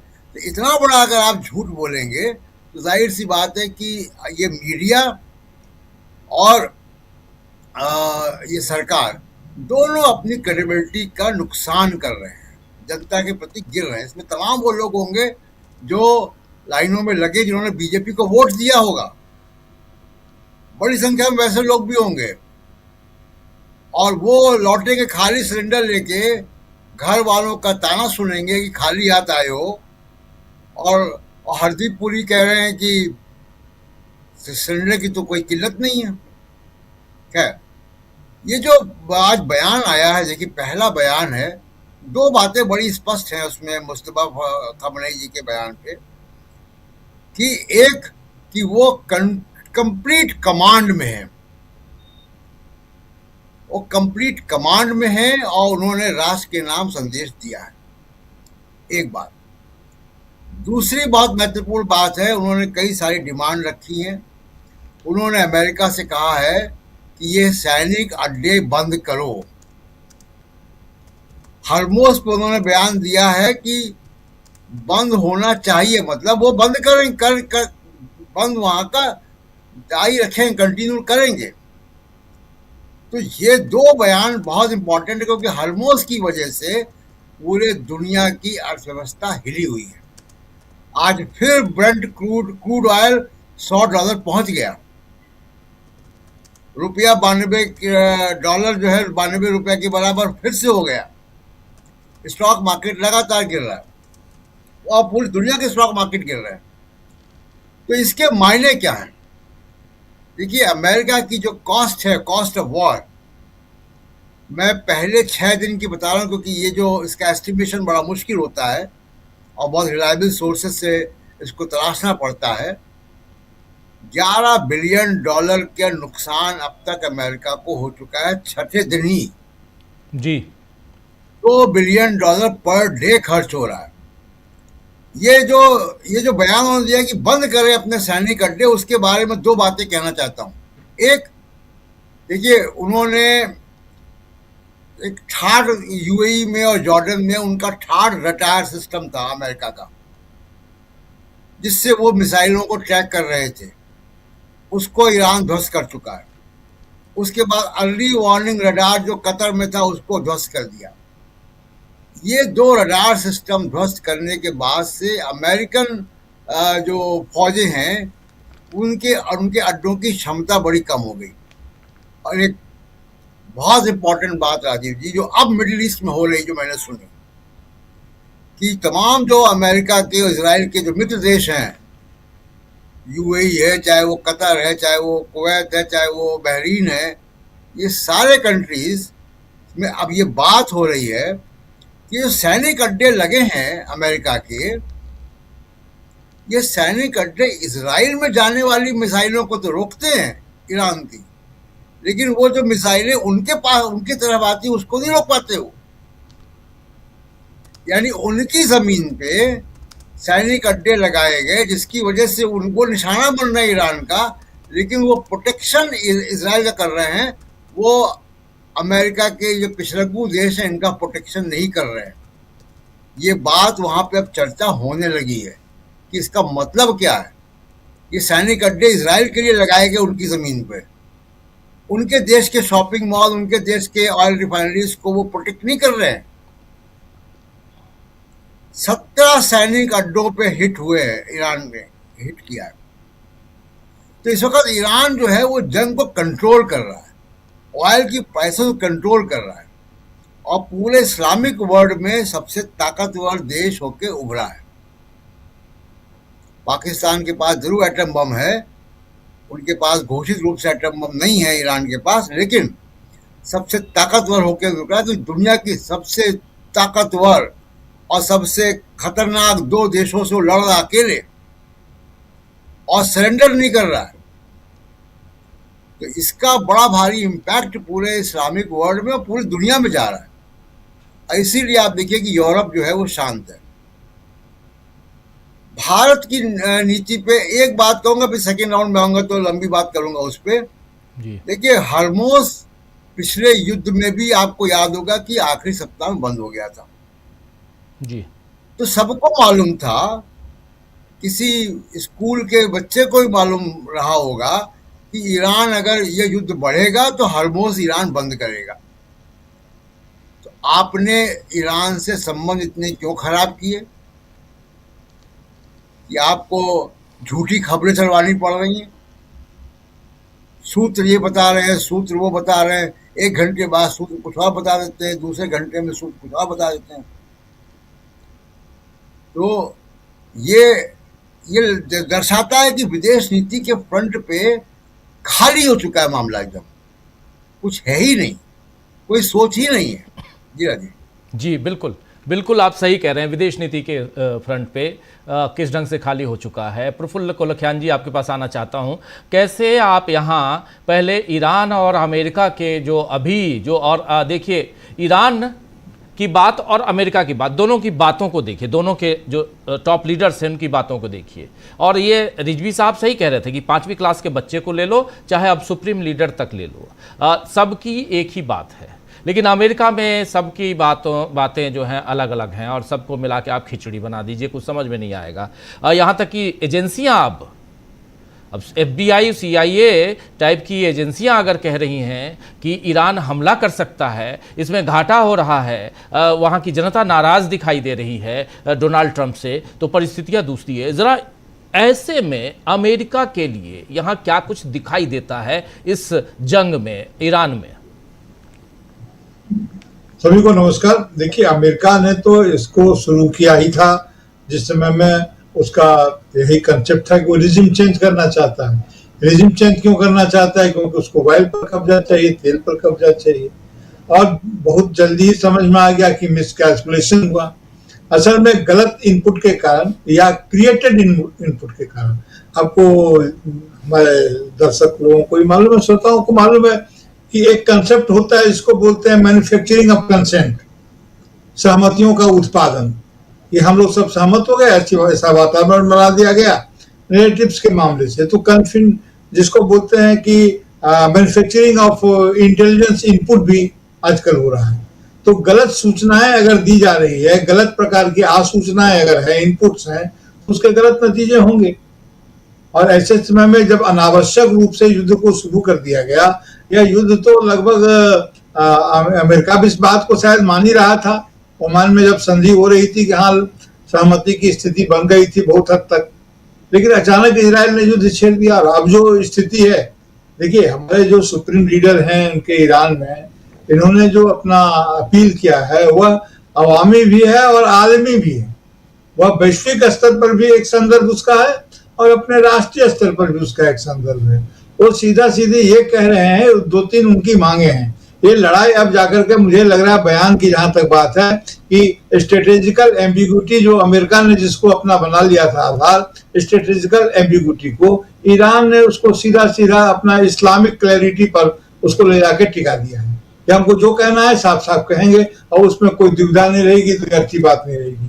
वो क्या कह रहे हैं? उनके अपील में जो महत्वपूर्ण बात है वो बात यह है कि अमेरिकन बेस को किसी भी दूसरे देश में उनके आसपास के देश से समाप्त होना चाहिए। इसका व्यापक असर ये है कि किसी भी देश का मिलिट्री बेस किसी दूसरे देश में नहीं होना चाहिए, क्योंकि अगर वो ऐसा करने पर मजबूर करता है तो वह उस देश की सुरक्षा को भी बाधित करता है, उसके विकास को भी नियंत्रित करने की कोशिश करता है। आप कह सकते हैं कि किस देश का और कहाँ मिलिट्री बेस है। उस तरह से मिलिट्री बेस अमेरिका ने जिस प्रकार से बिना किसी लोक लिहाज के दूसरे देशों के यहाँ जाकर के अपना मिलिट्री बेस बनाने की, कल्चर बनाने की संस्कृति विकसित की थी, इसका नतीजा आज दुनिया को भोगना पड़ रहा है। इसलिए वे मिलिट्री बेस के निषेध की बात कर रहे हैं। पूरे ये आलमी अपील है, ये पूरी दुनिया के लिए अपील है। दूसरी बात जो उनका कहना है इस युद्ध के बारे में कि इजराइल को पूरी तरह से डिसआर्म कर देना है, इजराइल को कभी से हथियार नहीं रखना है। इजराइल नाम का जो एंटिटी है, वह एंटिटी अगर फिलिस्तीन में बची रहती है तो वह खुराफात करती रहेगी। जिन शर्तों पर उनको वहां पर जमीन दी गई थी, ये लोग राष्ट्र घर, नेशनल होम की मांग करते हुए कातर बानी से पूरी दुनिया में पुकार लगा रहे थे। और इन्हें ब्रिटिश एम्पायर ने जिस ढंग से तेल के लिए वहां पर जगह दी थी, ये बातें तो बाद में खुली कि उनको वहां पर किसी करुणा के आधार पर जगह नहीं मिली थी। उन्हें तैनात किया गया था कोतवाल के रूप में, और पूरे अरब कंट्री कहिए, सब मिडिल ईस्ट कहिए, पूरे एशिया को कहिए कि वो उनके हिसाब से संचालित करना चाहते थे, उनको शक्ति देना चाहते थे। पहले वे ब्रिटिश कंट्रोल में थे, फिर धीरे धीरे अमेरिका के कंट्रोल में चले गए जी। तो अब जाहिर है कि ये नहीं होना चाहिए बिल्कुल, और ये किसी भी देश में किसी भी देश का मिलिट्री बेस तो नहीं होना चाहिए, और उनको इजराइल को खाली करना पड़ेगा, ऐसा वो कह रहे हैं। और इसके साथ ही साथ जो स्थिति है, देखिए अंततः हम तो इस बात को, हम भारतीय हैं, हम अंततः इस बात को मानेंगे कि ईरान के लोगों के लिए यह कोई जज्बात नहीं है, जंग है। वो जंग को जज्बात से दूर रखते हैं, ये बड़ी अच्छी बात है। अमेरिका इसको लगातार जज्बात में धकेलने की कोशिश कर रहा है, लेकिन ईरान इसको जज्बात की तरह नहीं, जंग की तरह देख रहा है। लेकिन इंतकाम की बात अगर बार बार उठेगी तो इंतकाम से इतिहास प्रतिशोध का दस्तावेज नहीं होता है, इंतकाम से हल नहीं आएगा। इसलिए पूरे आलमी दुनिया को भी यह बात करनी चाहिए कि जिस किसी ने ईरान को इंतकामी बनाने की तरफ धकेल दिया है, उन शक्तियों पर बातचीत करनी चाहिए। और ये प्रतिशोध नहीं है, ये प्रतिसाधन है कि दुनिया में शांति के लिए यह जरूर है कि तमाम तरह की स्थितियों पर काबू पाया जाए, महत्वाकांक्षाओं को रोका जाए। अब चीन और अमेरिका स्ट्रेटेजिकली देखिए कि आपने जो कहा है, हमारा हेडिंग भी चल रहा है कि चीन और रूस अगर एक साथ आ रहे हैं तो जाहिर है कि इसके बहुत बड़े संकेत हैं। और अमेरिका जिस ढंग की धमकी दे रहा है, उस ढंग से लग रहा है कि एक बार फिर वो वही गलती दोहराने जा रहा है जो सेकेंड वर्ल्ड वॉर के दौरान उसने किया था। और हम बहुत इसको बोलते हैं परमाणु युद्ध, परमाणु आघात के बहुत युद्ध तो क्या होगा, परमाणु का आघात होगा। हम परमाणु आघात के करीब होते जा रहे हैं और यह एक खतरनाक स्थिति है। और ये एटम जो हमारा होगा उसके तहत पूरी दुनिया को सावधान होना चाहिए। रशिया और चीन अपनी इसमें भूमिका निभा सकते हैं। यह न भूलना चाहिए कि P5 के 2 देश हैं, रशिया और चीन, और उसके बाद जो 3 देश बचते हैं अमेरिका सहित, और 2 देश अलग हैं। तो अब इसके मामले में P5 का भी बैलेंस हमें देखना होगा विश्व शांति के लिए। और इसके अलावा कोई चारा तो लगता नहीं है। युद्ध समाप्त होनी चाहिए, लेकिन युद्ध का कमान इजराइल के हाथ में है। आक्रमण इजराइल पर हुआ है तो इजराइल के सम्मान की रक्षा होनी चाहिए। और सुप्रीम लीडर इजराइल ने अपना खोया है। आप फर्ज कीजिए कहीं इसका उल्टा हुआ होता, किसी और देश का जो आक्रामक देश है उसके सुप्रीम लीडर का, उसके बड़े लीडर का, उसके राष्ट्रपति का, राष्ट्राध्यक्ष के साथ अगर ऐसा हुआ होता तो आज वो क्या कर रहे होते। इसलिए इस बात की तो तारीफ ही करनी होगी कि इजराइल काफी संयम से काम ले रहा है और इसे दूसरी दिशाओं में नहीं जाने जा रहा, अपने फोकस को अनडिवाइडेड, अनडिस्ट्रैक्टेड रख रहा है। दुनिया के नेताओं को इसका हल निकालना चाहिए और इस जंग को, इस स्थिति को पावर ऑफ एक्सिस में चेंज के लिए तुरंत इतनी जल्दी से तत्परता से इस्तेमाल नहीं किया जाना चाहिए जितनी हड़बड़ी में चीन है। बहुत हड़बड़ी में चीन है कि पावर ऑफ एक्सिस को अपने पक्ष में ले लेने के लिए, सुपर पावर बन जाने के लिए। एक सुपर पावर जा रहा है, उसकी विदाई का गीत गाना चाहिए, लेकिन दूसरे को सुपर पावर पूरी दुनिया पर ये करने के लिए अभी आने में वक्त का इंतजार करना चाहिए। सर जी बिल्कुल बिल्कुल। अमलेंदु जी, कैसे देखते हैं आप ईरान बनाम, या अमेरिका ही कहेंगे, और 5 दिन हो गए आप भी खोज रहे हैं बिन्यामिन नेतन्याहू को, मैं भी खोज रहा हूं, मैं तो इंटरव्यू लेना चाह रहा हूं लेकिन मिल ही नहीं रहे। तो नेतन्याहू को छोड़ देते, डोनाल्ड ट्रंप और इधर सुप्रीम लीडर ऑफ ईरान, नए सुप्रीम लीडर, इनके बीच क्या कुछ आप देख रहे हैं?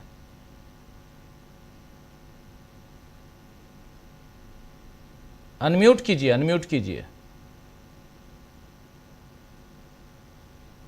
जी, जो ईरान के सुप्रीम लीडर मुस्तफा खामेनी ने जो आज अपना वक्तव्य जारी किया है, उसमें सीधे सीधे जो महत्वपूर्ण बात है वो महत्वपूर्ण बात यही है कि भाई आप अपने जो अड्डे हैं वो खाली देशों से हटाइए, सबसे पहली बात। और हॉर्मुज़ स्ट्रेट पर जो है वो हमारा कब्जा बरकरार रहेगा और किसी ने आगे बढ़ने की कोशिश की तो हम उस पर हमले अपने जारी रखेंगे। यानी एक साफ संकेत दे दिया गया है कि ट्रंप साहब, आप चाहे घोषणा कीजिए कि आपने ईरान जीत लिया, और चाहे आप कहिए कि हम युद्ध रोक देंगे चूंकि अब सीज फायर हम कर रहे हैं, आप कुछ भी कहते रहिए, लेकिन आपके कहने से अब ये जो शुरुआत हुई है ये रुकने वाली नहीं है। ये तभी रुकेगी जब आप बिल्कुल घुटनों पे आ जाएंगे और घुटनों पे आकर माफी मांगेंगे। ये साफ तौर पे संदेश दे दिया गया है।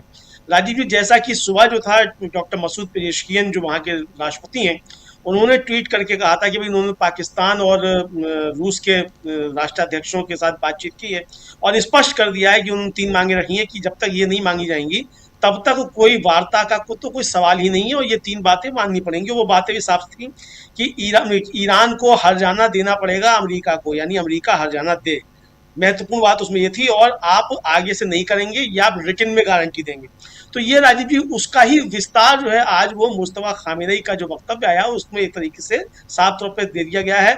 और ये भी ये संकेत देता है कि अगर सैयद अयातुल्लाह अली खामेनी नहीं है तो उनका जो मकसद था, उनके जो रीति रिवाज थे और उनकी जो लाइन थी वो लाइन अभी भी ईरान उसी लाइन पर चल रहा है और झुकने के लिए ईरान तैयार नहीं है। यानी no surrender no ceasefire, ये जो है वो एक तरफ से घोषणा कर दी गई है।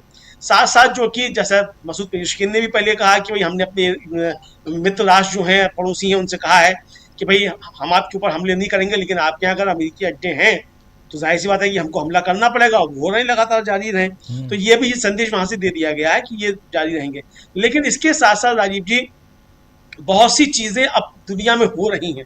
अभी तक तुर्की जो था राजीव जी, वो तुर्की एक तरीके से कहा जाए कि वो थोड़ी बीच की लाइन ले रहा था कि भाई थोड़ा इधर बचे थोड़ा उधर बचे, लेकिन अब तुर्की भी खुलकर एक तरीके से सामने आने वाला है, और वो आने वाला इजराइल के खिलाफ ही है, ये एक तरीके से स्पष्ट हो गया। सुबह जो तुर्की के राष्ट्रपति एर्दोगन, उनका जो बयान था और अब जो उनके विदेश मंत्री का बयान है, वो दोनों इसकी तरफ साफ संकेत कर रहे हैं कि इजराइल के खिलाफ अब वो एक लाइन ले रहे हैं और इजराइल को इस क्षेत्रीय जो शांति है उसके लिए खतरा मान रहे हैं। ये साफ तौर पर राजीव जी समझ में आने लगा।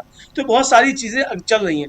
दूसरा, जो वहां के यूएस के जो एनर्जी सेक्रेटरी हैं, उन्होंने राजीव जी साफ तौर पर कहा है कि ये $200 प्रति बैरल जो है वो जा सकती है, कच्चे तेल की कीमतें। इनकार नहीं किया उससे, कहा है कि हालांकि जाएंगी नहीं, लेकिन जाएंगी नहीं तो आप कैसे कहते हैं जाएंगी नहीं, जब आप स्वीकार कर रहे हैं कि जा सकती हैं। तो ये राजीव जी इसका मतलब कि जो ईरान ने अपनी रणनीति तैयार की है, उस रणनीति से अब अमेरिका बुरी तरीके से घबराया हुआ दिखाई पड़ता है, कमर टूट चुकी है। और पेंटागन जो है राजीव जी, वहां का जो रक्षा विभाग है, उसने कांग्रेस की जो वहां की संसद है उसको बताया है कि जो शुरुआती 6 दिन है उसमें $11.3 बिलियन जो है वो खर्च हो चुका है, और ऑपरेशनल खर्च अलग है। यानी $11.3 बिलियन के तो केवल संसाधन खर्च हुए हैं, ऑपरेशन खर्च तो उसमें जुड़ा ही नहीं है। यानी लगभग $5 बिलियन का रोज का खर्च हो रहा है।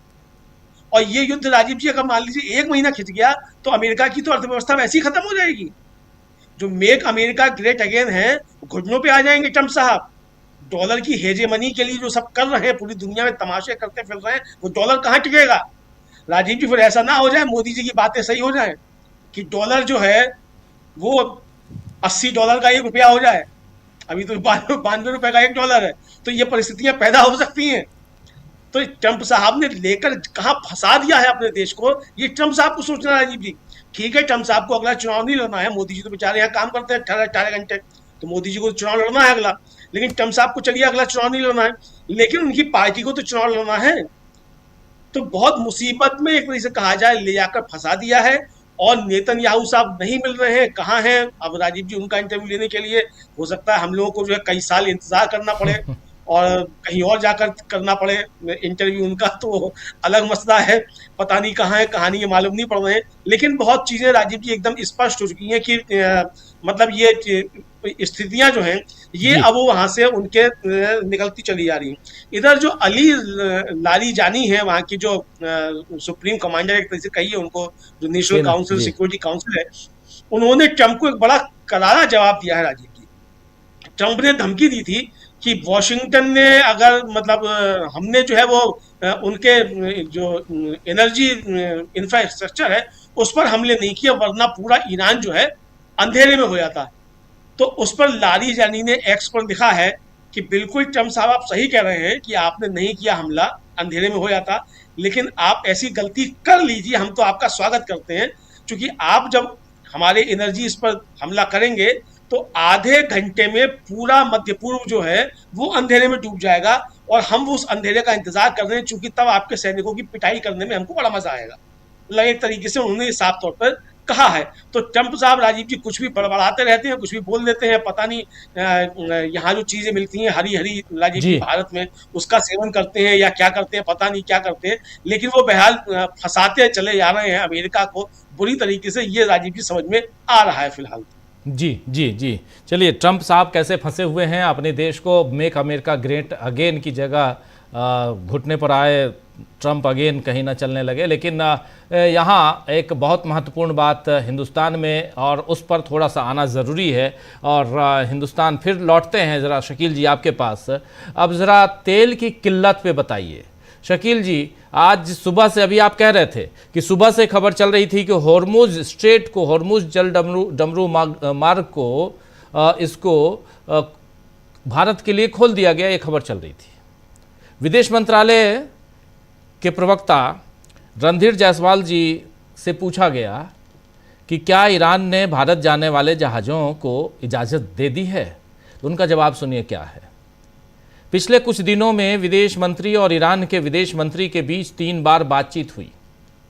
अंतिम बातचीत में शिपिंग की सुरक्षा और भारत की ऊर्जा सुरक्षा से जुड़े मुद्दों पर चर्चा की गई। इसके अलावा अभी मेरे पास कुछ भी कहना जल्दबाजी होगी। सुन लिया आपने शकील जी, जवाब मिल गया। गैस पे कल, और इसमें एक भी जोड़ दूं शकील जी, गैस पर कल प्रेस कॉन्फ्रेंस की गई, बुलाया गया पत्रकारों को, आपने देख लिया, कह दिया गया कि सवाल नहीं लेंगे। One sided. आपकी बात। खबर नहीं थी जो सुबह से चला रहे थे, वो दरअसल प्रोपोगंडा था। मोदी जी कितने मजबूत हैं, विश्वगुरु हैं। उन्होंने कहा रास्ता दो, तो सब एक तरफ हट गए, रास्ते खुल गए, पहाड़ में से सड़क बन गई, नहर निकल गई। तो ये कहानियां सुबह से जो जानते हैं खबरों के बारे में, उन्हें मालूम था कि ये बोलने वाले कौन है, कि हमारे सोर्स हैं और हमारी उनसे बात हुई, ये सब किस्से थे। और शाम को ये विदेश मंत्रालय को कहना पड़ा, उन्हें बताना पड़ा। इसका एक पहलू और है कि हमें देने का तो खैर कोई सवाल ही नहीं है, क्योंकि हमने जो संबंध इतने ज्यादा कड़वे कर लिए हैं, लेकिन चीन के जहाजों को रास्ता दिया गया। चीन के जहाज जो हैं वो हार्मोज स्टेट से निकले हैं, यह ऑफिशियल खबर है। देखिए, भारत के और ईरान के जो अच्छे रिश्ते थे, उनकी खराब करने की शुरुआत उस वक्त हो गई थी कि जब हमले से ठीक पहले हमारे प्रधानमंत्री इजराइल पहुंच गए थे, और उसके बाद हमला हुआ। उसके बाद भी आके वो कह सकते थे कि भाई मुझे मालूम नहीं है, बहुत दुख की बात है, हमला गलत है, लेकिन कुछ नहीं बोले। उनके सुप्रीम लीडर की हत्या हो गई। सबसे बड़ी बात, किसी देश में घुस के कोई दूसरा देश उसके नेता को मार दे, प्रधानमंत्री जी तब भी नहीं बोले। 6 दिन बाद विदेश सचिव गए वहां पे शोक पुस्तिका में अपना शोक प्रकट करने के लिए, बहुत देर से, जिसका फिर कोई महत्व नहीं रहा। तो वो जो है, किस तरह से ईरान जो है आपके लिए उसके दिल में जो सॉफ्ट कॉर्नर था उसको बनाए रखेगा, बड़ा मुश्किल कर दिया है। सारी जितनी भी विदेश नीति है वो सारी खराब हो गई है। राहुल गांधी यही कह रहे थे कि आखिर जो तेल का संकट आया है, गैस का संकट आया है, उसकी जो जड़ है, वो पहली जो कह रहे थे पजल, वो पहली क्या है? वो पहली यही है कि आप कंप्रोमाइज्ड प्रधानमंत्री हैं, आपने पूरी तरह समर्पण कर दिया है जी। और वो उसका सबूत दे रहे थे कि देखिए ये मेरे पास कागज है, ये मेरे पास डॉक्यूमेंट है कि किस तरह सोरेस ने केंद्रीय मंत्री, मोदी जी के मंत्री हरदीप पुरी की बेटी को पैसे दिए, और किस तरह खुद हरदीप पुरी ने स्वीकार किया कि हाँ मेरे दोस्त एपस्टीन थे। इसके बाद उन्हें बोलने नहीं दिया गया, रोक दिया गया। स्थिति इतनी गंभीर हो गई है कि सब जगह गैस का तो सब जगह चल रहा है, गैस की इतनी बड़ी प्रॉब्लम है। तेल की हम आपको एक छोटी सी बात बताएं जिससे शायद समझ में आ जाएगा दर्शकों को। ये जो पान की दुकानें होती हैं, ये लोग पान और गुटखा और तमाम चीजें, सिगरेट बेचने के अलावा एक काम और करते हैं, लाइटर भी बेचते हैं, और लाइटर में गैस रिफिल भी करते हैं। अभी तक जो है छोटे लाइटर में पान वाले जो है 5 रुपए में गैस रिफिल कर रहे थे, आज 100% बढ़ा दिया, 10 रुपए में कर रहे हैं। आईटीओ में जहाँ बहुत सारे अखबारों के दफ्तर हैं, जहाँ बहुत सारे दोस्त काम करते हैं, उनके मैसेज आ रहे हैं, फोन तो हम उठा नहीं पा रहे अभी किसी का। चाय 10 रुपए वाली 15 की कर दी है, पराठा 50 रुपए से 60 रुपए का कर दिया है। ये रिकॉर्ड है, या बता रहे हैं सारे के सारे लोग जी जी। और हर जगह जो है कीमतें, और एक जगह तो कहीं लिखा हुआ है 25% एक्स्ट्रा गैस चार्ज। ये सच्चाइयां हैं जो मोदी जी को नहीं मालूम।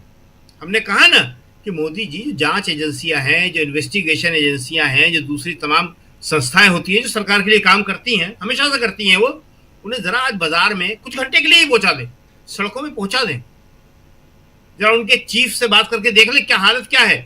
हालत बहुत ज्यादा गंभीर हो चुकी है और राहुल यही बात बताने की कोशिश कर रहे हैं। समस्या कम नहीं है, जिसके घर में गैस का सिलेंडर खत्म हो गया है उसके घर में खाने का क्या होगा, बच्चों का क्या होगा। बाहर से ऑर्डर दे रहे हैं तो जिसके यहां से मंगाया जाता है वो कह रहा है हमारे यहां भी गैस नहीं है। तो इसलिए जो है ये समस्या बहुत गंभीर है। और जो अभी आप बता रहे थे और रिजवी साहब वहां से बता रहे थे, जो वहां के नए सुप्रीम लीडर खामनेई साहब का, मुस्तफा खामनेई साहब का जो पहला संदेश आया है उसमें उन्होंने कहा कि हार्मुज स्ट्रेट बंद रहेगा। ये सारी जो उम्मीदें लोग लगा रहे थे कि खोल देगा, वो कह रहे खुलेगा नहीं। तो अगर नहीं खुलेगा तो हमारी गैस का और हमारे तेल का क्या होगा। मोदी जी अभी तक खामोश है। अभी हम सोच रहे थे कि आज अगर पार्लियामेंट में नहीं बोले तो उसके बाद शायद बोल दें, अभी मैसेज आ जाए अभी कि रात को कोई देश के नाम संदेश आ रहा है, कहीं कुछ नहीं है। तो अगर सुप्रीम हमारे लीडर जो हैं, हमारे प्रधानमंत्री जो हैं, वो खामोश रहे, वो मौन रहे, तो देश में तो अफरा तफरी का माहौल फैलेगा ही फैलेगा। देश में जो पैनिक है, राहुल यही कह रहे थे कि प्रधानमंत्री कहते पैनिक ना होइए। राहुल कह रहे भाई साहब पैनिक तो आप खुद हो। अगर आप पैनिक नहीं हो तो आइए ना, बैठिए ना, पार्लियामेंट चल रही है, बैठ के बात करिए, हमें बताइए कि क्या होगा, कैसे होगा। और अगर प्रधानमंत्री ने ये नहीं करा और हरदीप पुरी के भरोसे ही छोड़ रखा, तो हरदीप पुरी से बात करना तो सत्ता पक्ष के लोग भी पसंद नहीं कर रहे। हरदीप पुरी तो खुद सब कुछ स्वीकार कर चुके हैं और राहुल ने आज जो बचा खुचा काम था वो और कर दिया कि सोरेस ने इनकी बेटी को पैसा दिया है। और ये खबर सब जगह पहुंच गई कि राहुल आज इस पे और डिटेल से बात करना चाहते थे, मगर अभी कल उनको जाना है, लखनऊ में उनके प्रोग्राम लगे हुए हैं, यूपी के कुछ प्रोग्राम हैं उनके जी। उसकी वजह से, नहीं तो राहुल जो है हमें लगता है 1 या 2 दिन में इसके ऊपर कोई बहुत बड़ा खुलासा करने वाले हैं। अगर लोकसभा में उन्हें नहीं बोलने दिया गया तो बाहर करेंगे वो। लेकिन सोरेस ने किस किस को कितना पैसा दिया है, हरदीप पुरी के पास कितना पैसा पहुंचा है, इसके उनके पास डॉक्यूमेंट आ गए हैं, इसके उनके पास कागज है। जी जी बिल्कुल बिल्कुल आप सही कह रहे हैं। जरा प्रशांत जी आपके पास आना चाहता हूँ। प्रशांत जी, यहाँ हिंदुस्तान और उधर की, अभी आप कह रहे थे उधर की बात करेंगे, अपनी बात रखिए प्लीज। जी देखिए, सबसे बड़ी बात जो अभी शकील जी भी कह रहे थे कि बीजेपी के अंदर और सरकार के अंदर हरदीप पुरी और नरेंद्र मोदी की जो ये जोड़ी जुगलबंदी है, जिसने इस युद्ध में घसीटा है, एक खेमे में खड़ा कर दिया मोदी जी को ले जाके, उसके बारे में बातें होना शुरू हो गई है। और सब पूरी बीजेपी ईरान के खिलाफ नहीं है। ईरान की भारत के अंदर बहुत बड़ी सॉफ्ट पावर है। तो ये मरमरिंग शुरू हो गई है। दूसरी की देखिए, तेल की कमी है, गैस की कमी है, लाइनें हैं, दिख रहा है। और ऐसे वक्त में जबकि भविष्य के बारे में को पता नहीं है, अभी ये सुप्रीम लीडर का सुन रहे हैं कि हरमुज बंद रहेगा, और सूत्र गलत हो गए जो कह रहे थे कि परमिशन दे दी गई। तो अगर आपको ये पता नहीं है कि तेल की स्थिति क्या है, 25 दिन का आपके पास स्टॉक है, और भारत के प्रधानमंत्री 15 गाड़ियों का काफिला लेके एयरपोर्ट जाते हैं, उसके बाद वो 4 घंटे की हवाई यात्रा करके केरल जाते हैं, फिर वो MI-17 हेलीकॉप्टर में जाते हैं सिर्फ एक ट्रेन को हरी झंडी दिखाने और भाषण देने, और ये काम वो रोज कर रहे हैं। तो ये जो हम 92 रुपए के डॉलर पे, अब 92.5 लगभग हो गया है, उस पे जो महंगा तेल खरीद रहे हैं, और जो जिस तेल की और गैस की जरूरत अस्पतालों में, स्कूलों में है, लोगों के घरों में है, उस प्रीशियस फ्यूल को ये चुनाव प्रचार में खर्च कर किया जा रहा है। जहां जहां चुनाव होंगे मोदी जी वहां रोज दिखाई देंगे हरी झंडी लेकर। आज केरल में, कल तमिलनाडु में होंगे, परसों बंगाल में होंगे और रोज आपको ये दिखाई देंगे।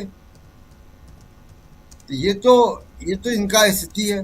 दूसरी बात, विदेश नीति, हम लोग बार बार इस बात पे बात करते हैं कि बस का बड़ा एक सेट प्रिंसिपल है, सिद्धांत है कि वो राष्ट्र हित में होगा।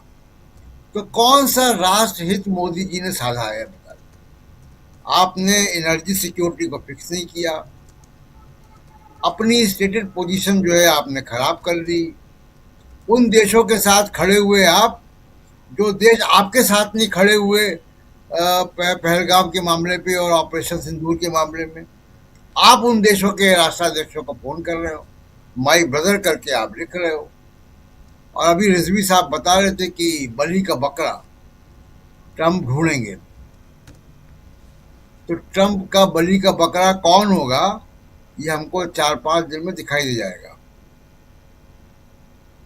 क्योंकि वो बार बार नरेंद्र मोदी की व्यक्तिगत तौर पे बेइज्जती करते हैं और ये स्वीकार करते हैं बेइज्जत होना। ये बड़े अफसोस की बात है कि भारत का प्रधानमंत्री ऐसी स्थिति में पहुंच गया है कि कोई राष्ट्राध्यक्ष कह रहा है कि जब उनका करियर बर्बाद कर देंगे और वे सुन रहे हैं बैठकर। तो दूसरी की, अब आपने, आपका जो इनवाइट किया हुआ आपका मेहमान ईरान का फ्रिगेट, उसको टॉर्पीडो करता आप खामोश है। अपने मेहमान के लिए आप खामोश हैं। आपकी इंडियन नेवी का मेहमान था वो, उसके लिए आप खामोश हैं। तो इस कौन सा नेशनल इंटरेस्ट है जो मोदी जी की विदेश नीति सर्व कर रही है? क्या हरदीप पुरी सरकार चला रहे हैं? क्या हरदीप पुरी तय कर रहे हैं विदेश नीति क्या होगी? और हरदीप पुरी क्यों तय कर रहे हैं हम सब जानते हैं। वो खुद स्वीकार कर चुके हैं चरणों में इंटरव्यू देके कि उनके नाम और उनकी बातचीत होती थी, वो जाते थे वहां पे एप्स्टीन के पास। तो क्या हम माने कि ये सारा कुछ जो हो रहा है इजराइल के साथ साठगांठ और ईरान से संबंध खराब करने का मामला अपनी एनर्जी सिक्योरिटी को दांव पे लगा के, तो ये हरदीप पुरी उसके सूत्रधार हैं, वही कंट्रोल कर रहे हैं सरकार को। और अगर ऐसा है तो बड़ी चिंताजनक बात है।